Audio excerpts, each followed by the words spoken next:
It's the Sheriff Podcast, baby. Yeah.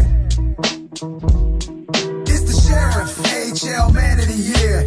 500 pro fights in his career. Got the record for most ice fights in the season. You fought the Sheriff, lucky you're still breathing. It's the Sheriff, AHL Man of the Year. 500 pro fights in his career. Got the record for most ice fights in the season. You fought the Sheriff, lucky you still. We filmed the pod today.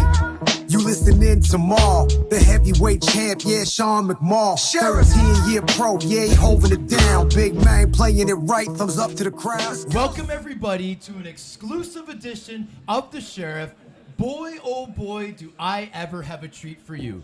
Now, ladies and gentlemen, you will hear an incredible story tonight, but what I want everybody to concentrate on is when one door closes, usually another door opens. As long as you can work hard, stay positive, and look forward to the future. Ladies and gentlemen, boys and girls all over the world, I would like to introduce to you my guest tonight. He hails from Thornhill, Ontario. At 6 feet, 189 pounds, he is a middleweight. He is a 3-time Paralympic goaltending gold medalist. He is the oldest rookie in Canadian national sledge team history. He completed for Canada in the sitting volleyball in 2007 in Brazil. He became the official ambassador and spokesperson for the National Benefit Authority. Author of the book, Never Give Up. Ladies and gentlemen, without further ado, my friend, Paul Rosen. How are you doing today, my man? Sheriff, I gotta tell you one thing before we get going. It is an honor. I'm humbled to be on your show. I watch all your shows. I love your brother. I haven't been 189 pounds in 20 years. Hey, listen. I saw that you were in shape. I assumed that you were back to your playing shape, so I had to do that. Yeah. But now, before we continue, I know some people might not be happy with this, but we are in Toronto, where the Air Canada Centre, now known as Scotiabank, is known to be pretty quiet. We don't want that effect here, so I'm going to need the crowd to get rallied up just a little bit. Hey, Putsy Putz, thank you very much. We don't want to be known as how it is in the Scotiabank Arena with all those corporate fans. So I'm just joking, ladies and gentlemen. It is absolutely rocking at Bottomline tonight, and I'm very, very excited to have the show. Now, Paul, the one thing about me is I'm a very, very hyper and loud person. Passionate. I say passionate. Passionate, you can say. But the one thing that I like to do, Paul, is I love to go to the beginnings. I love to find out how these characters were created and where it came from. So I want to go to the childhood, man. I want to go to Thornhill. Now, it does say birthplace Thornhill. Am I correct? Well, I was born in downtown Toronto, but I lived the good portion of my childhood in Thornhill. Right on. So I want to talk about the family a bit. I want to talk about school, all the juicy stuff. So let's talk about the upbringing of Paul Rosen. Well, the upbringing of Paul Rosen is kind of a little crazy. My dad, who's still alive today, 92 years old, he was my hero growing up. He had a discipline structure in the house. Yeah. You couldn't live that way now, where, you know, if I did something wrong, I paid the price, and it's all in the book. My mom was there you go, Kerry Goulet, the Gooch. She's got put his 2 cents in. The Gooch is in the building. Yeah, and he'll be here soon. No, for me, I had a good upbringing, good parents. They did everything they possibly could. And one of the things that I do in a lot of my talks is I think it's too easy nowadays to complain about your upbringing and my mom did this and my dad did. My parents did the best job they could. Was it a perfect job? Far from perfect. But that's how they were taught, and that's how they taught me. And I'm grateful for that. I have a younger sister I'm extremely close with. I have an older brother, and he's the guy, Sheriff, that got me into sport. Without him and all of his friends, I was fortunate. He's 4 years older than me, and I was fortunate when I was growing up to play hockey and baseball and football and all the sports I loved with his friends, so I got better very fast. Well, thank you for sharing that, buddy. I love hearing all the little stories from the childhood because I'll be honest with you, I believe that it's from that time that our character develops. The people we are right now, it develops right when we're at that age. So I appreciate you sharing that. I wanted to get in right off the hop. I wanted to get into 1975, my friend. Sure. So 1975 was a year that something really dramatic happened to you. Now, if my math is right, I might not want to embarrass myself. How old were you when this happened in 1975? And I'll let you explain it, obviously coming straight from the mouth. Yeah, so I was 15 years old. I was born April 26, 1960. So it was in April of 1975. I was 15 years old. I was playing hockey, a right winger for the Thornhill Thunderbirds. We were in the old Barry Dunlop Arena. You probably know it well. Absolutely. It's now a fire hall. They've knocked it down. Every time I drove through Barry, I got the shakes when I drove by the old Dunlop Arena, which is gone now, thankfully. And I was coming around the net and caught a rut in the ice, and my leg broke, spiral fractured all the way up, and that was pretty well it for me. But back in 1975, if you had a severe injury like that, the doctors, the therapists, nobody really wanted to touch somebody like that. And I was a pretty big right winger. I had a good shot. Whether I could have made it professionally or not, I don't know. Maybe I could have had a career like Gooch, Kerry Goulet, and played in Europe for a long time. But all I know is from that moment on, that was the end of my hockey career. So I thought. But as you said, Sheriff, before, believing in yourself, you always have to have somebody. And my dad was the guy who taught me never give up. When I came home, I had a cast on from my groin to my toes. It was about a 50-pound cast back in the day that was hooked and tied around my neck. There's a picture in the book of it. And he said to me, I'll never forget it. It was in May of 1975. He said, you're going to do something incredible with your life. I was 15, just ready to leave school from a lot of issues I had in school. Dyslexia, being told I was an idiot, failing grade 8 twice, to having my dad tell me when I was my lowest that I never thought I could survive without hockey. Something great's going to happen to you. Didn't realize it was going to take losing my leg and 25 years later for it to happen, but it always can happen.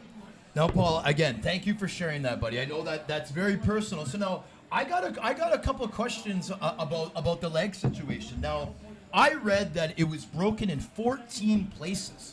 I just can't get over how that could be such a big number.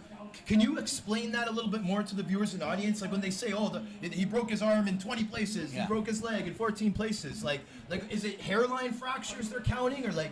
Yeah, pretty well. It's a spiral fracture, so it spirals down from the mid-shin right up into the knee. The knee was destroyed. 3 of the 4 ligaments in the knee were destroyed, and then a spiral fracture up.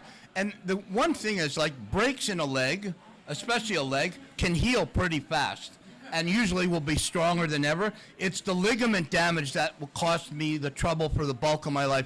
Tearing my ACL, my MCL, my PCL, the posterior cruciate ligament, which they call the avalancher's injury. It very rarely happens. When it happens, it's tough to recover from, especially when you're 15 and you're still growing and you're not sure what tomorrow's going to bring. So it was quite an injury. So now, and again, thanks for explaining that, because I was beside myself trying to figure out how could a man break his leg in 14 places? Like, did he fall 14 times? But thanks for sharing that. No, I appreciate that. What I wanted to get into now, I'm going to be screwing up the timeline a little bit. Don't worry. But before I forget, there's something that's really important that I wanted to bring up in this show, which we were talking about right before we started recording. So now, I believe this was probably about 5 or 6 years ago, okay?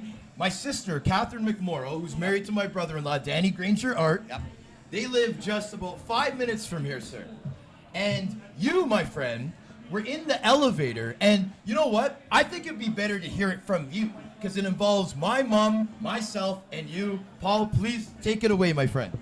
Yeah, so like you, Sheriff, I talked to everybody, and I was living in 77 Harbor Square, just down the street. I was in an elevator. A lady was in the elevator with me, maybe saw her a couple of times in the building. We started talking. One thing led to another. She saw my ring. We started talking about hockey. My son's a former professional hockey player and has had a few issues. There you go right there. That's from Torino. And the one thing led to another. I got your number, and we started talking about mental health and different issues that a lot of hockey players have, and we tend to push it under the rug because, you're known as the sheriff, the big, tough, strong guy. I try to be. I'm Rosie. Everybody looks at the gold medals and the dinners with the prime ministers, but they have no clue what happens when the door shuts and the demons attack. And a lot of players that played at a high level have demons in their life from many different ways, whether it's drugs or alcohol or issues in school.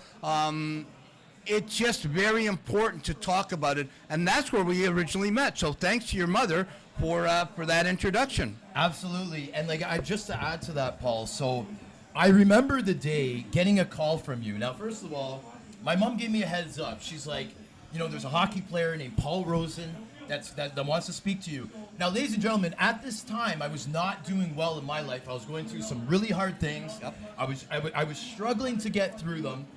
I spoke to Mr. Rosen, and the motivation that he gave me, I'm not even making this up. You changed the direction of my life at that time. And that's why I thought it was just important to make sure that we get that out there, to let people know that there is help out there. It's okay to not be okay, as long as you address it. Absolutely. And one of the most important things I want people to understand that are watching the show right now is the ultimate for me is what's happened here. So you were hurting, you were having some trouble, we talked. Thankfully, my words to you helped you get to the next level. Absolutely. But now what's important for me, and I want people to really understand it, is you've taken it to the level where now you're helping the next person out there, man, woman, boy, girl, whoever, who's struggling and needs that help. So you've taken yourself from being hurt mentally, physically, emotionally, now to helping that next person. That's what it's all about, because we can't do it forever. So for me to do it to you now and you to do it to somebody else, that somebody else to take it to the next level, that's the only way we're going to survive, is helping each other. And you know what, Paul? I gotta give an applause for that, because we clap for each other around here. That's very, very, very powerful stuff, buddy, and I appreciate that. So now we are in a time traveler. We are now gonna travel to 1999. 1999 sounds pretty cool. I think I was playing Junior A Tier 2 at the time, before the OHL. So 1999, this was another big year for you, Paul. Okay, so now, for 2 decades, you had multiple surgeries, trying to figure out this problem, trying to get better, trying to get back to what you thought was yourself, okay? 1999 comes around. Can you continue from here? Absolutely. I was fortunate. I was involved with the Israeli national hockey team, and I had a bunch of buddies who were trying to help me as much as I could. I had so many surgeries. It was May of 1999. I had a phone call to one of the guys on the Israeli team. I was at wit's end, to be really honest with you. I was suicidal. I was taking 40 Oxycontins a day. People might go, oh my God, how could you survive taking that many pills? When you become addicted to especially a painkiller, and a lot of guys in hockey and girls in hockey who have serious injuries, that one painkiller turns to 2, turns to 5, and turns to like Skittles. The painkillers had nothing to do with pain anymore. They had all to do with just taking them as a routine. I took my painkillers just because they were routine. 5, 10, 15, it didn't make a difference. I was talked to by a buddy of mine on the national team. He said, hey, Rosie, why don't you come to Israel and we'll get an opportunity to see a doctor here. I had already had 31, 32 surgeries at this time. So I got to Israel. I call this the 3 craziest days of my life. I got to Israel on June the 8th, 1999, met with a couple of doctors who basically told me that pretty well amputation was the only option for my life. On June the 9th, 1999, they amputated my leg, and on June the 10th, I was 100% healthy. Those are 3 crazy days. Came back to Canada and then wanted a new life, and that's basically what I did. And the crazy thing, Sheriff, that a lot of people don't understand is in the last 20, because it's coming up on 25 years, in the last 25 years, I've had a lot of issues. I gotta give another applause. 25 years. In the last 25 years, I've had a lot of issues in my life with addiction, with divorce, with many different things. Never once have I felt sorry for myself for losing my leg. Never once have I had a problem with losing my leg, because the leg gave me an opportunity to do some incredible things. I truly believe everybody in this world has a wall in front of them. you have two choices. You allow the wall to crush you or you crush the wall. I've been fortunate enough to have a strong enough mentality to crush the wall and have played. I joke with people, I'm 63 years old. The first 39 years of my life, I traveled to Port Credit and to Oshawa a couple of times. The last 25 years of my life, I've traveled around the world 3 different times. So take a leg, tragedy, oh my God, he lost his leg, poor Paul Rosen. Forget poor Paul Rosen, I've traveled the world since I lost my leg. That's it, buddy. That's it. So now I want to jump in a little bit here. So now a big question that I have is, what was the connection to the national sledge team? Like what was the first connection that you made that bridged that gap for you to become the star goaltender? So the first thing I did when I came back to Canada and lost my leg is I went to a place called Bridie Village. It's not far from here. Anybody that wants to just look it up, Bridie Village. Danforth and Kingston Road. You got it. Archie Allison, one of the greatest human beings in the history of mankind. He was there. I met a kid there, Shane Smith, who's a triple amputee. Shane, so you can imagine, I want you to just imagine this for a second, everybody listening and watching now. He's 12 years old. At 2 years old, he lost 3 of his 4 limbs. He comes wheeling up to me in his wheelchair, finds out that this other guy is coming in here who happened to be Jewish. So I'm going to tell something here that people are going to be blown away. Not a lot of Jewish elite athletes in the world. You laughed, you got it.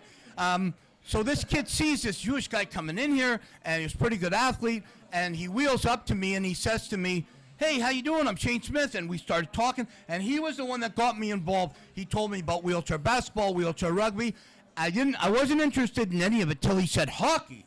And he said 2 things that made me go, oh my God, sled hockey and it's contact. So I said, you mean I could get in a sled and hammer somebody? Yeah. I love that. So he got me involved in sled hockey. It was Shane Smith, who's now 35 years old. He just beat cancer. This guy is the most incredible kid. He plays on the Canadian wheelchair rugby team. He's an inspiration to me every time I talk to him. But he said 2 things to me that turned my life around, Sheriff. He said to me, and this is a 12-year-old missing 3 limbs, and he said to me, "Hey, Rosie, you still have your brain? You still have your heart." And once he said those 2 things, I said, physically, I might look a little different. Mentally and emotionally, I'm stronger than anybody I'll ever meet. And that turned me around to try out for and make the Canadian team. Gotta give another applause for that one, big guy. Hey, the place is rocking. We got books falling over and everything. So, that's incredible. I gotta get this name again. Mr. Shane Smith. Shane Smith, he's 35 years old. Google him. He's the most incredible person out there. He plays for the Canadian wheelchair rugby team, getting ready to go to Paris next summer. An unbelievable. He's missing 3 of his 4 limbs, and he's just an incredible human being. Huge shout out to Shane Smith. Shane, thank you for being you, my man. Absolutely. That is absolutely awesome. So now, the other thing I wanted to bring up is, I mean, obviously, Paul, you've had incredible success with the hockey. Absolutely great success. Now, I want to go over some of these accolades. You know, we were blessed with having you to bring in an actual gold medal today. That's it. Okay. So, gold medal. All right. So now, there's quite an interesting story behind this gold medal. Yep.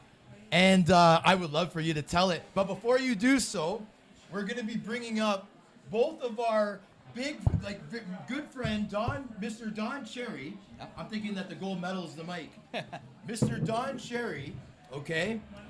He is a big role model of mine. I know you're very good friends with him, okay? And I'd love for you to tell the Don Cherry story about this gold medal. Hockey Night in Canada, everything.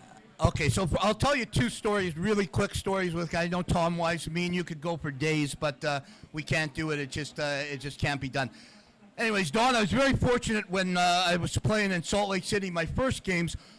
Don was the guy that gave me that inspiration to know I could get up into the broadcast booth after my career and do the things I do now as a color commentary person. But Don, when we won the gold medal 2006, March the 18th, I came off the ice. We shut the Norwegians out 3-0. It was the first shutout ever. one of the guys from Hockey Canada gives me the microphone, gives me my cell phone, and I didn't realize it. It was 11 o'clock at night in Italy, in Torino, Italy, March 18th, and Don and Ron were on set live doing Coach's Corner in Madison Square Gardens. And I answer the phone, and I go, hello, and Don goes, hey, Rosie, gold medal, hey, I'm so proud of you. Thank God I didn't That's swear. That's a great impersonation, by the way. Thank God I didn't thank God I didn't swear, because I didn't realize we were live.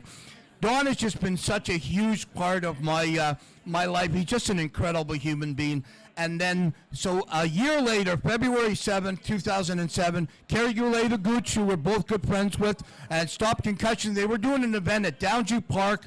There was about 15 gold medals on the table, and I was talking to the late Bob Probert at the time. Mr. Bob Probert. Absolutely. God bless his soul. 100%. What a great human being. And Cheryl Pounder from the women's team said, hey, Rosie, we're packing the medals up. Where's your medal? And I said, it's beside yours, Pounds. We couldn't find the medal. Right away, panic ensued at Downsview Park. Gooch had the police shut the place down. Cheryl got on the phone to Cassie Campbell at the time from Hockey Night in Canada.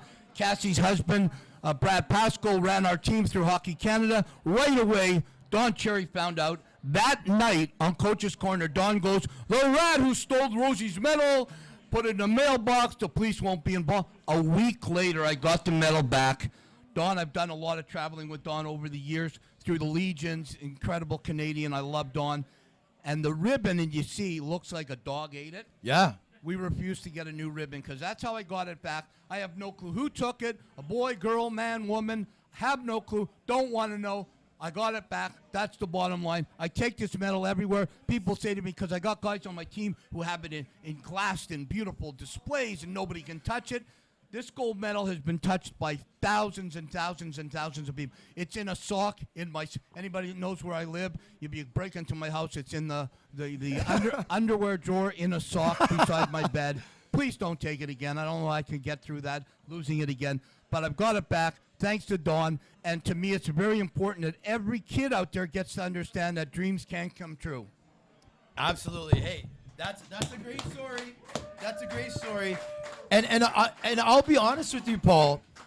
I didn't know about that story until I was doing my research yesterday. Yep. And when I read that, I was like, oh, yes, Don Cherry, Hockey Night in Canada, Yep. Paul Rosen, we got another talking point. I was very, very excited about it. It's an incredible story.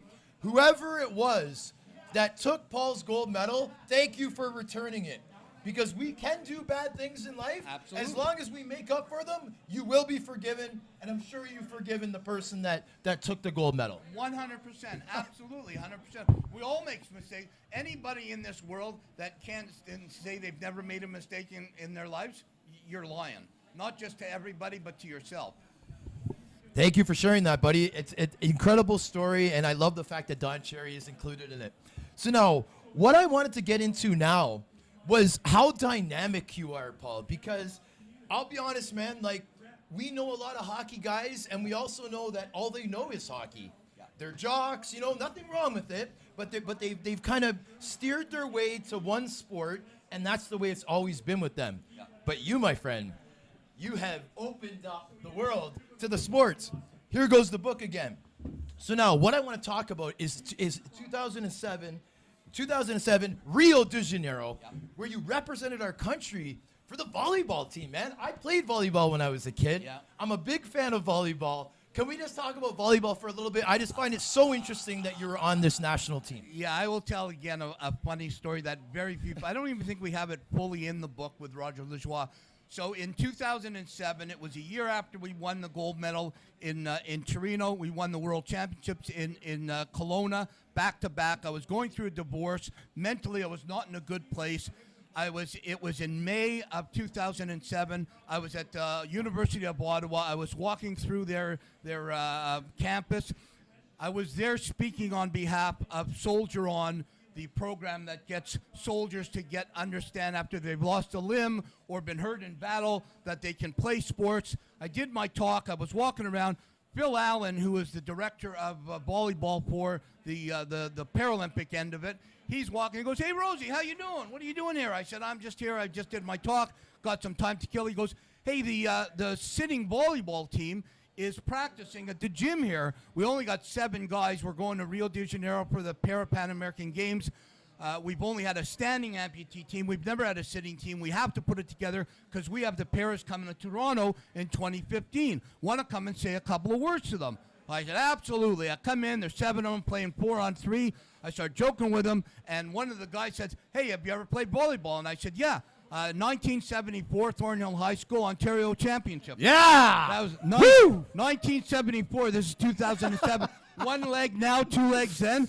He goes, why don't you take your leg up, get on the floor and play with us, right? So I said, yeah. I get on the floor, I start pulling around. My competitiveness is coming on strong. So I say to one of the guys, hey, man, like, and they go, it's only practice. I go, there's no practice, man. There's nothing like practice. We're playing. So when it ended, I said goodbye to the guys. A month later, I got a call from Phil Allen. He goes, is there any way you'd come to Rio with us in August? We only got 7 guys, and we need that attitude because, we have no chance. Brazil and U.S. are going to win the gold and silver. There might be a chance for us to win bronze with you. Hockey Canada said yes. I went. One thing led to another. We got bronze medalists. That's incredible. Incredible story. Yes. Gotta give an applause for that as well. So now, the most interesting thing that I find about this is the fact that wasn't it the first time that this happened for the Paralympics? Like, it was a game against the USA, correct? And it was the first time that this ever occurred. So you were part of history, which I think is really cool, Paul. Yeah, pretty well. It's to me, it's an opportunity to show other people that you could look at so many things that have happened to me. Like, did he compete with Canada in the Pan American Games at 47 years old? Most of the team were 17, 18, 19 years old. And the same thing with the sled. I made the team at 40. I love doing corporate talks because there's always somebody out there in the audience that, in their 40s or 50s, I can't do that now. I can't. Can't is a word that shouldn't be in your vocabulary. Or why and can't. They're 2 words that are just silly words because if you believe you can, give it a shot. I didn't know the career I would have. But with that negative attitude from the beginning, there's no way I would have done it. I absolutely love it, buddy. I absolutely love your attitude.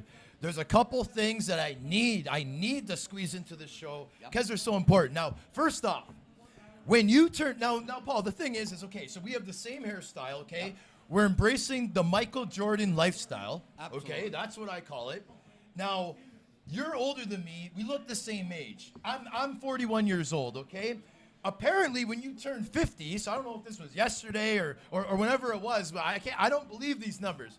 When you turned 50, it was an incredible thing that happened because you came out and you said to the world that you had an issue with literacy. Yep. And you wanted to be a spokesperson to give people confidence to correct that. Do you mind talking about that a little bit? I absolutely love it. Not at all. My life has gone in many different directions. I left school in high school. I never graduated, really. It was one thing that really bothered my mother. I had a dyslexia problem, a perceptual problem. I had a reading problem where teachers called me an idiot when I was 14, 15, 16. So I played the part. You're going to call me an idiot. I'm going to play the part. I'm going to be the clown. I'm going to get into fights. I'm going to get suspended. And then when I turned 50, I had the opportunity through having 3 young kids and now having 5 grandchildren at 63. It was important for me to get this out because there's so many people in this world, adults, who have literacy issues. Still to this day, my reading and writing is not fantastic. But I wanted to show people that you could accomplish anything. So I got involved with ABC Life Literacy with Robert Munch, and I started doing things for adult literacy. And at the age of 50, I received everything I needed to get my grade 12 diploma. My mom, who's been passed away, I'm 63, she passed away 7 years ago.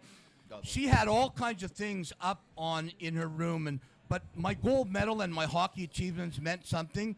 But there's 2 things that really meant the world to her. I had an honorary degree from the University of Indiana, pretty famous university. Yes. And I also had my grade 12 diploma after the age of 50 to show people that anything you think you can do, if you put your mind to it and give it a shot, until I got involved with AA and NA, Alcoholics Anonymous and Narcotics Anonymous, I would never read All of my talks were just ad lib, me talking. Talk a subject, I'm going. But to read something off an actual sheet, and now I do it all the time, and I do it with confidence because I know that there's nobody out there that's going to make fun of me. And if they are going to make fun of me, shame on them. There you go, buddy. I couldn't. It's so powerful. So now hold on a second, Paul. Man, this is okay. So this is my copy of Never Give Up, which I'm very appreciative of. I think you write lovely, man. Well, thank you. This is personalized to the only sheriff in town. Love you, buddy. Paul Rosen. Perfect writing, buddy. You've done a great job, man. You've done a great job. Okay, so now that I have this beautiful thing in my hand, Never Give Up. Now, this came out, was it last year? So 2022? January the 4th, this coming out, it'll be 2 years. It'll be 2 years. It'll be 2 years, this January 4th, yeah. Okay, so now, the meaning of my life. We were talking before the show. Yep.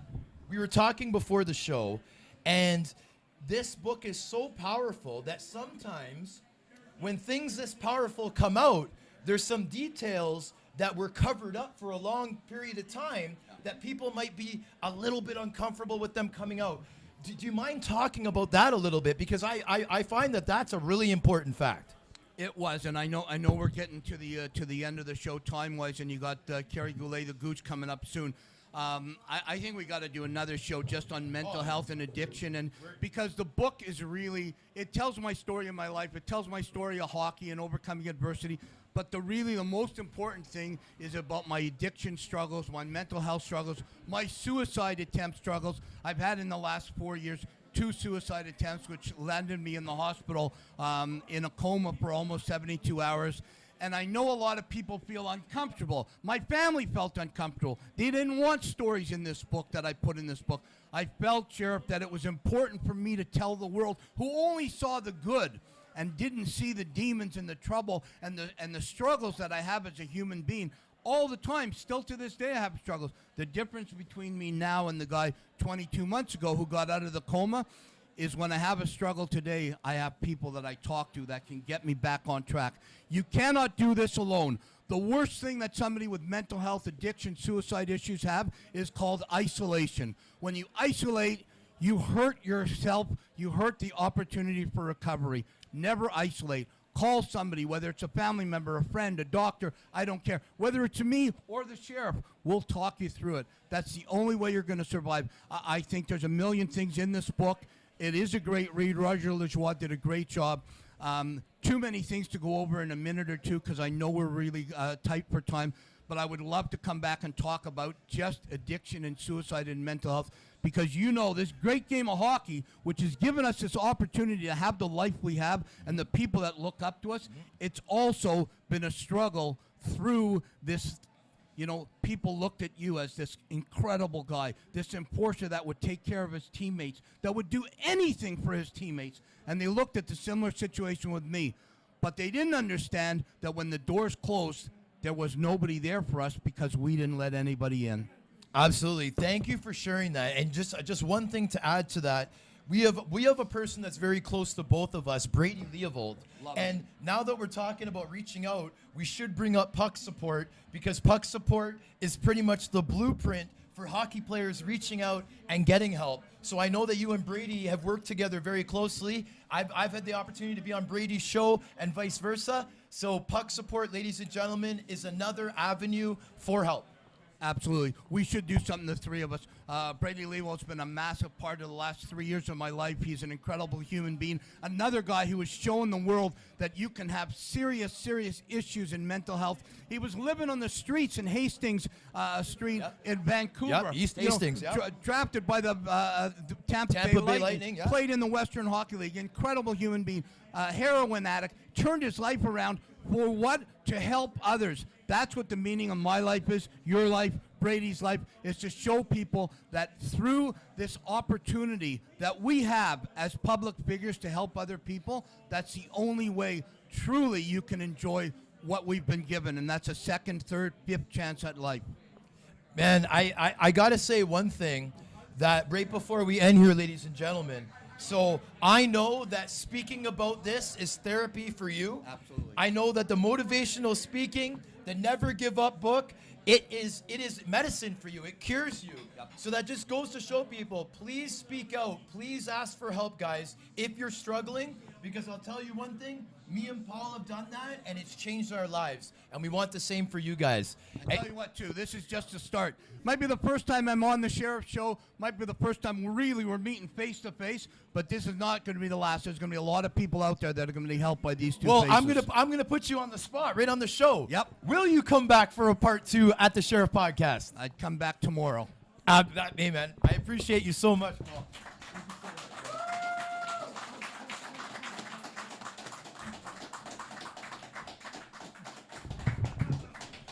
I want to thank the viewers and listeners for tuning into another episode of The Sheriff. Stay tuned for part 2. But before we leave, I would like to mention our supporters and sponsors, guys. So we have Zenpai Dispensaries, guys. They will be open just in time for Christmas in about 2 weeks. Okay, they have all your needs for your dispensary, wants and needs. Check them out online, guys. Zenpai Dispensary. Thanks, guys. Tune in to you next time. Woo! Thanks for tuning in, baby.